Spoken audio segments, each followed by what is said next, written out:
X service مین کی جانب سے باور کرایا گیا ہے کہ پاکستان نے اپنے سے 5 گنا بڑے دشمن کو ناکوں چنے چبوائے۔ بھارت نے پاکستان کے خلاف جھوٹا پروپیگنڈا کیا لیکن دشمن کو منہ کی کھانی پڑی۔ بھارت افغان سرزمین دہشت گردی کے لیے استعمال کر رہا ہے۔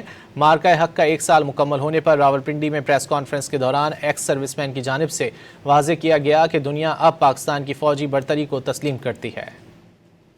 ایک یکجہتی کا اظہار کرنا چاہتے ہیں اپنی آرم فورسز کے ساتھ، ایک ایسے دن جس کے اندر پاکستان نے الحمدللہ اپنے سے 5 گنا بڑے دشمن کو ناکوں چنے چبائے۔ میں پہلی بات تو یہ کہوں گا، یہ انڈین انٹیلیجنس کا فیلئر تھا اور یہ ایک منفی پروپیگنڈا تھا انڈیا کا جو دنیا میں بھی انہوں نے پھیلایا، اور دوسرا ان کو اپنا یہ نقصان ہوا کہ ان کی قیادت نے اس کو سچ مان لیا اور ان کے فوجیوں کو بھی یہ سمجھ نہ آئی اور پھر ان کو منہ کی کھانی پڑی۔ داد دیتا ہوں پاکستان کی قیادت کو اور پاکستان کے عوام کو، پاکستان کے انجینئرز کو، پاکستان کے سائنٹسٹ کو کہ انہوں نے الحمدللہ ان لیمیٹیشنز کے باوجود پاکستانی افواج کو اتنا مسلح کیا کہ جب وقت پڑا تو دنیا نے دیکھا کہ پاکستان کسی سے بھی پیچھے نہیں تھا۔ ایک جنگ ہوتی ہے تو جنگ صرف اسی صورت میں جیتی جاتی ہے جب قوم اور فوج دونوں مل کے اکٹھے لڑیں، اور مارکہ حق ایک ایسا واقعہ ہے جس کے اندر